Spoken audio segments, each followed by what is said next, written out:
Welcome to Health Reversion, your channel for raw, unbiased education on physical and mental health. Today's episode is looking at polyunsaturated fats, which include omega-3s and omega-6s. And stay through to the end, where I go through the highest source of omega-3s that you should be able to find and source locally that's not an expensive supplement, and it's certainly not anything that I'm trying to take advantage of.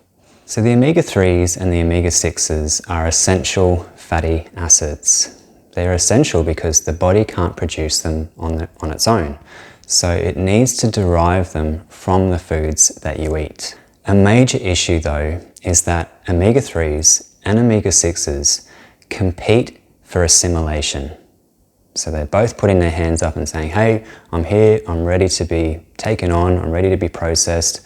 But the body can only process so many polyunsaturated fats at the one time. A major difference between the omega-3s and the omega-6s is that the omega-6s can, at a point in their chain, because they're chained fatty acids, at a point in their chain, it can deviate and become a pro-inflammatory compound. Now, omega-3s don't do this. So if you're having lots of omega-6 and unfortunately this process is happening, this can overwhelm the body. So let's keep it simple here. Omega-6 consumption is necessary. You need to have omega-6s, but the overconsumption can be pro-inflammatory.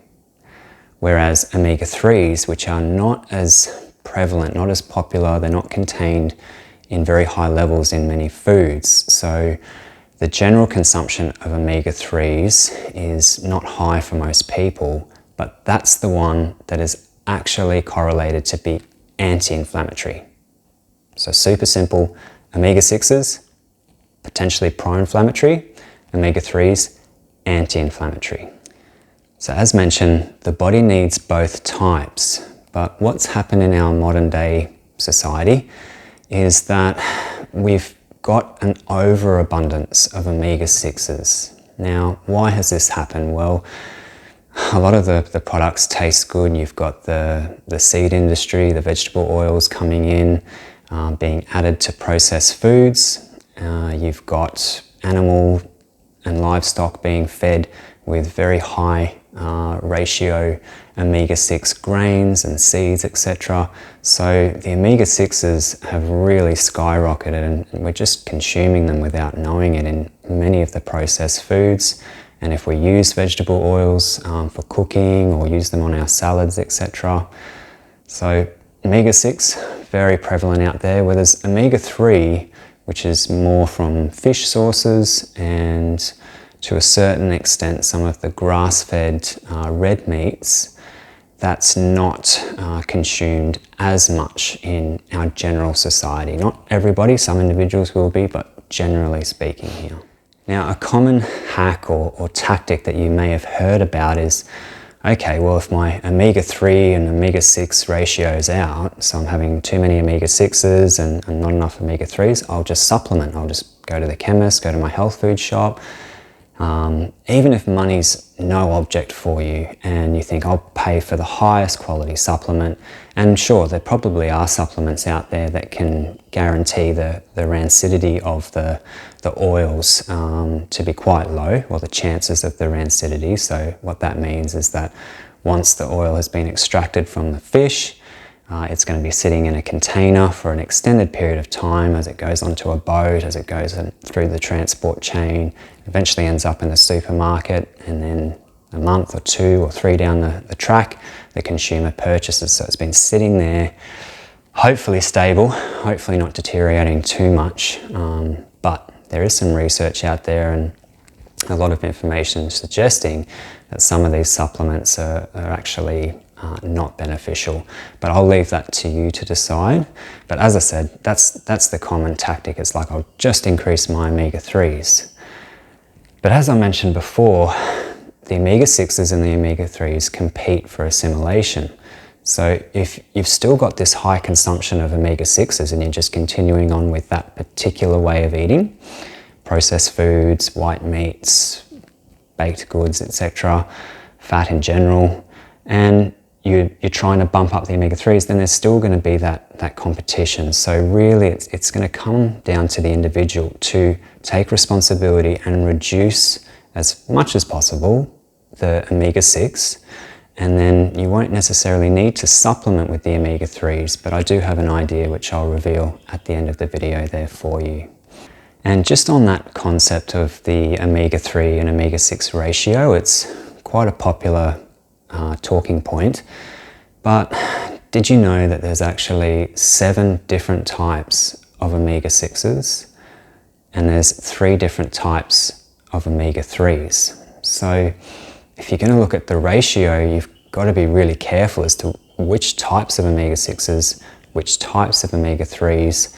It can become very, very confusing. So the suggestion here is to look at reducing the foods that are very high in omega-6s to get them down so that the omega-3s don't have to compete with such a prevalent and popular amount of omega-6s there. Foods that are predominantly high in omega-6 include poultry, nuts, seeds, and vegetable oils. In regards to poultry, not only do these white meats such as chicken and turkey contain higher ratios of omega-6 to omega-3 in the first place, as I mentioned before, those modern farming practices, those particular diets that these animals are on, increases that omega-6 level even more. So please keep that in mind, and if you absolutely love your poultry, looking at lean cuts without the skin could be a possibility. If you are a nut and seed lover, I completely understand. Walnuts are the one that has probably the best omega-6 to omega-3 ratio, so it's still got the higher omega-6 levels, but it's quite close. Some of the other nuts are 5, 10, even up 20 to 1. So 20 omega-6 parts to the 1 omega-3, and that's really getting up there. So that's going to put pressure on the body, pressure on that competition for them to be assimilated. You do have chia and flax seeds the other way around, so they've actually got a higher omega-3 to omega-6 ratio, but you might need to research that a bit further because there is some conjecture out there as to whether that form of omega-3 actually needs processing by the body to convert it into the DHA, for instance.